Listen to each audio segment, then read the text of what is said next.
जय हिंद मेरे प्यारे साथियों। आज की खबर है यूपी पेपर लीक पर भारी विरोध के बीच एआरओ और आरओ परीक्षा रद्द। 6 महीने के भीतर होगी परीक्षा। फरवरी 2024 में यूपी सरकार ने 2 परीक्षाएं आयोजित की। यूपी पुलिस कांस्टेबल भर्ती और यूपी पीएससी द्वारा आयोजित आरओ एआरओ परीक्षा पेपर लीक के आरोप में दोनों पेपर रद्द कर दिए गए हैं। उत्तर प्रदेश सरकार ने पेपर लीक की खबरों के बाद उत्तर प्रदेश लोक सेवा आयोग यूपीएससी द्वारा आयोजित समीक्षा अधिकारी सहायक समीक्षा अधिकारी आरओ एआरओ परीक्षा 2024 को रद्द करने का फैसला किया है। परीक्षा जिसमें 11 फरवरी को 7 लाख से अधिक उम्मीदवारों ने भाग लिया था, 6 महीने के भीतर फिर से आयोजित की जाएगी।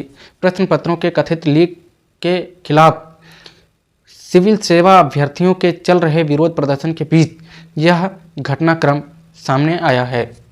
प्रदर्शन कर रहे अभ्यर्थियों का आरोप है कि लीक हुए मूल प्रश्न पत्र को टाइप करने के बजाय फोटोस्टेट स्टैंड, वॉइस टाइपिंग और गूगल लेंस का उपयोग करके कॉपी किया गया था, ताकि यह पता न चल सके कि पेपर किस केंद्र से लीक हुआ है। सरकार को उपलब्ध कराए गए सबूतों और यूपीएससी द्वारा प्रस्तुत एक रिपोर्ट के आधार पर मुख्यमंत्री योगी आदित्यनाथ ने एआरओ और आरओ प्रारंभिक परीक्षा के दोनों सत्र रद्द करने का निर्देश दिया है। शनिवार शाम सरकार की ओर से जारी किए एक प्रेस विज्ञप्ति में कहा गया, उन्होंने यह भी निर्देश दिया कि 6 महीने के भीतर दोबारा परीक्षा आयोजित की जानी चाहिए। विज्ञप्ति में बताया गया कि मुख्यमंत्री ने यूपी पुलिस की स्पेशल टास्क फोर्स यानी एसटीएफ को मामले में शामिल लोगों की पहचान करने के और उनके खिलाफ सख्त कानूनी कार्रवाई करने का निर्देश दिया है। मुख्यमंत्री ने शीघ्र परिणाम की अपेक्षा करते हुए एसटीएफ जांच की तत्परता पर जोर दिया। उन्होंने जनता को आश्वासन दिया कि परीक्षा की अखंडता से समझौता करने में शामिल सभी व्यक्तियों को उचित परिणाम भुगतने होंगे। मुख्यमंत्री ने शनिवार को एक बयान में कहा, सरकार परीक्षा प्रक्रिया की पवित्रता बनाए रखने और सभी इच्छुक उम्मीदवारों के लिए समान अवसर सुनिश्चित करने के लिए प्रतिबद्ध है।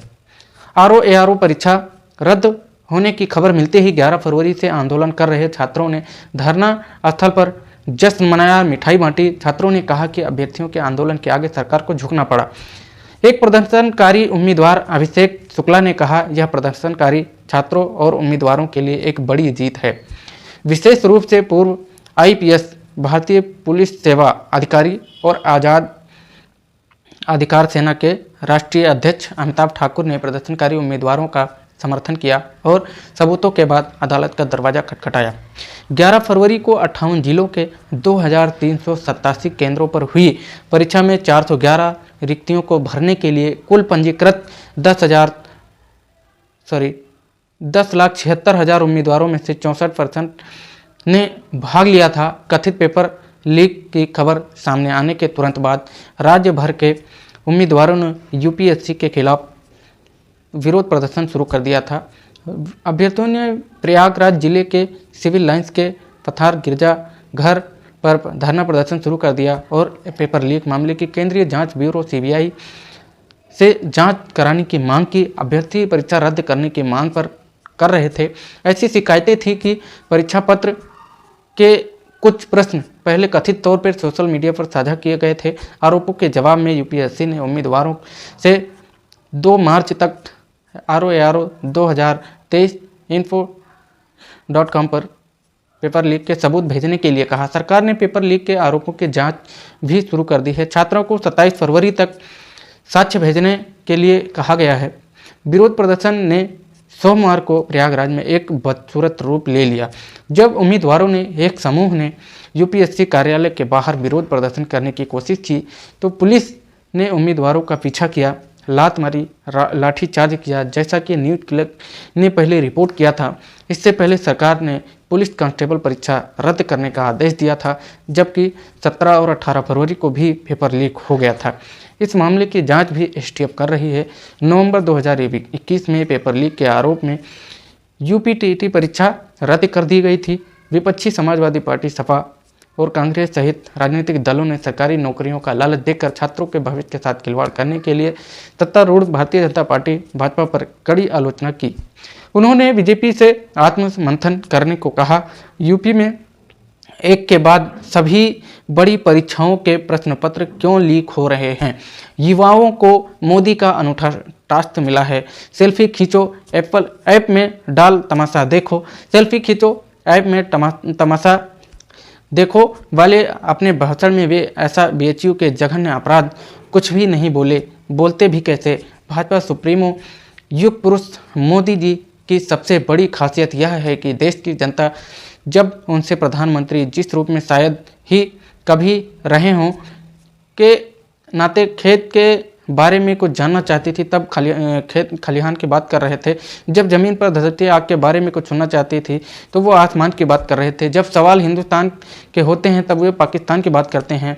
अगंभीर राजनीति, प्रलाप, ढोंग और ढकोसले के उच्चतम स्वर में विलाप और अपनी जनता के बड़े हिस्से के खिलाफ उन्माद के हर दिन उच्च से उच्चतर होते आलाप के जो रिकॉर्ड उन्होंने अपने 10 साल के प्रधानमंत्री कार्यकाल में कायम किए, उसकी मिसाल भारत से तो दूर की दुनिया के किसी भी देश में नहीं मिलती। जब बनारस विश्वविद्यालय में उनका भाषण खुद उनके ही तक के शोचनीय, जो काफ़ी चिंताजनक स्तर था। दुनिया और देश में राष्ट्रपति और प्रधानमंत्री जब शिक्षण संस्थाओं और विश्वविद्यालयों में जाते हैं तो ज्ञान की बात और विज्ञान, दर्शन, इतिहास की दुनिया और समाज की नई नई जानकारियाँ देते हैं, पुरानी का नया भाष से प्रस्तुत करते हैं, ऐसी नई बातें बोलते हैं जो न सुनने वालों की जानकारियाँ बढ़ाते हैं बल्कि उन्हें समृद्ध करते हैं, बल्कि एक संग्रहणीय दस्तावेज के रूप में भविष्य में भी काम आते हैं। मोदी जी ऐसा करेंगे कि ऐसी उम्मीद किसी को कभी नहीं थी, मगर वे देश में इस प्रतिष्ठित विश्वविद्यालय छात्र छात्राओं के बीच मखौल करेंगे, यह शायद ही किसी ने सोचा होगा। वे यही कर रहे थे, बाकायदा उनके बीच घूम घूम कर उन्हें सिखा रहे थे अपनी सेल्फी स्वयं मोबाइल से और मोबाइल के फ़ोटो कैसे लें और उन्हें खुद उनके नमो ऐप पर अपलोड कैसे करें, ताकि AI आर्टिफिशियल इंटेलिजेंस के जरिए मोदी की हर फोटो के साथ वे अपनी फ़ोटो देख सकें।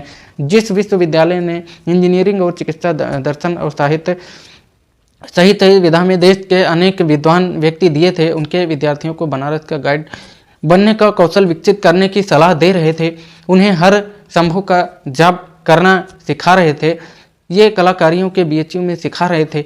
इसी कैंपस में अभी चंद महीने पहले ही खुद उनकी पार्टी के युवा नेताओं ने स्वयं मोदी की संसदीय वाली वाराणसी महानगर भाजपा IT सेल के संयोजक कुणाल पांडे, सह संयोजक सक्षम पटेल, कार्य समिति सदस्य आनंद उर्फ अभिषेक चौहान ने IIT की एक छात्रा के साथ सामूहिक बलात्कार किया था। बलात्कार के बाद तीनों बेफिक्र और ब्रह्मा मेहमान के बंदा पहलवान अंदाज में एकदम सुरक्षित आश्रय मध्य प्रदेश में भाजपा के विधानसभा चुनाव अभियान को संभालने भोपाल पहुंच गए थे।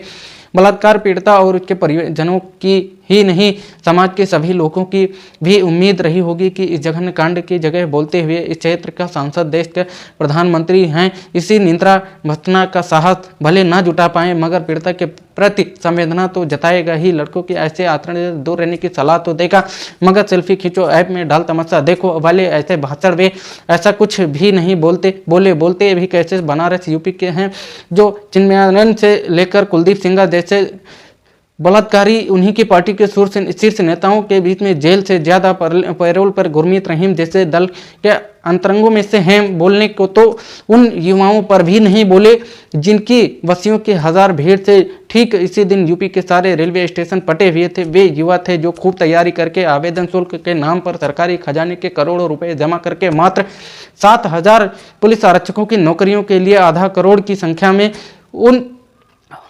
प्रतियोगी परीक्षाओं में लीक पर जो इस तरह से उल्लेख कर सकते, उनकी पार्टी ने मध्य प्रदेश से हरियाणा, उत्तर प्रदेश होते हुए देश भर में पर्चा लीक की मजबूत परंपरा ही विकसित नहीं बल्कि उसे ट्विटर और फेसबुक पर लीक करवा के उसे आधुनिक आयाम भी दिया है। परीक्षा पर चर्चा के नाम पर किशोर और युवाओं को इम्तिहान पास करने के गुर सिखाने वाले मोदी इन परीक्षाओं के बारे में शब्द नहीं बोले। वे उन्हें पता था कि वो बोलेंगे तो उस रोजगार पर बोलना होगा जिसकी आस में लगभग 48 लाख मारे घूम रहे हैं, निराश होकर लौट रहे हैं। बात निकालेगी पिछली आधी सदी की तो सबसे ज्यादा बेरोजगारी दर, ज्यादा ही डिग्री डिप्लोमाधारी इंजीनियरों को, कुशल अर्धकुशल मजदूरों को न्यूनतम वेतन के बराबर तनख्वाह पर नौकरियों की पेशकश की भयावह स्थिति सामने लाएगी। उन प्रतियोगी परीक्षाओं का जिक्र भी ध्यान में लाएगी। वर्षों पहले हो चुके किंतु उनमें जो युवा हैं नियुक्ति पत्र भी अभी नहीं मिले हैं।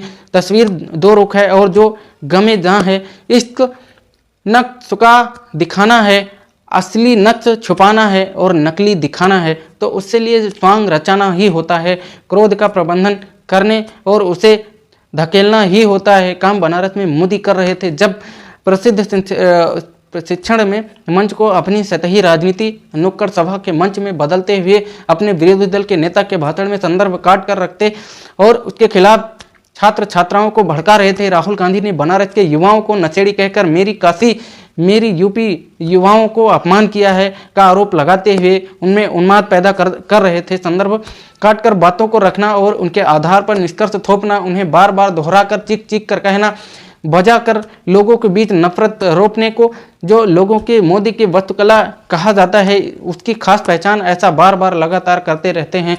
इस बार तो सांसद भी हैं। ऐसा करने से चूके जब पहले प्रधानमंत्री नेहरू लाल किले के भाषण को संदर्भ काट कर पेश कर दिया और विश्व कथाओं में एक प्रसिद्ध कहानी ऐसे चित्रकार के बारे में जिसके बारे में यह मशहूर था कि जिसकी छवि उपहता या मर जाता, बनारस में इकट्ठा किए गए श्रोताओं के साथ बाकी युवाओं के लिए इसलिए यह आंतरिक चिंता की बात है क्योंकि चुनाव के ठीक पहले अचानक गले गले कर भरा जो दिखाता बार बार युवाओं के लिए जब यहाँ पांव पड़े तो बंटाधार ही हुआ, जिनका नाम भी उन्होंने उसे डुबा कर दम लिया। किसान के प्रति हमदर्दी का ढोंग दिखाया, जब कहाँ खड़े हैं इसे बताने की जरूरत नहीं है। मजदूरों को श्रमवीर बताया, सारे श्रम कानून काट पीट कर गुलामी की बेड़ियों में जकड़ दिया। महिलाओं की तारीफ में कसीदे पढ़े, नारी शक्ति को सहारा और सारे बलात्कारी एक नारा देकर जो इस तरह से जीना हराम करने वाले सभी अपनी छतरी के नीचे इकट्ठा कर लिया है। भारतीय सेना की तारीफ की, पिछले चुनाव में उसी के नाम पर वोट भी मांगे,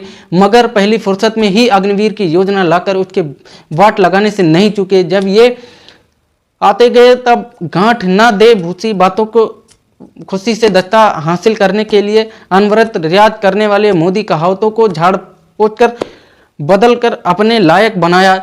झपोड़ और संग के जरिए कभी पूरी होने वाली इस तरह की बातें इस्तेमाल करते मोदी ने निचोड़ तक निकाल के रख दिया। मतलब यह है कि वो लोग ठीक उसी उल्टा अवश्य उसके खुद और अपने ही शब्दों में विकसित करते हुए पहले बाकायदों को जुमला बताया था, अब जुमलों को नया नाम देकर मोदी की गारंटी कर दिया है। इस सच्चाई को समझने के लिए काशी और बाकी देश के युवाओं को किसी आई नकली विद्वता कहें तो आर्टिफिशियल इंटेलिजेंस नहीं बल्कि रोज के अनुभव, इस तरह की बातों को जानना बेहद जरूरी है। हुक्मरान ज़्यादा परेशान और घबराए दिखते हैं, उसे इधर उधर उलझाने की तिकड़म जो साजिशें रचते हैं, मगर काठ की हंडिया बार बार नहीं चढ़ती, इस बार भी नहीं चढ़ेगी। जो लेखक, लोक जतन संपादक और अखिल भारतीय किसान सभा के संयुक्त सचिव हैं, व्यक्त अपना विचार कुछ इस तरह से किया। धन्यवाद साथियों, आप सब सुरक्षित रहें, अपना ख्याल रखें। जय हिंद, जय भारत।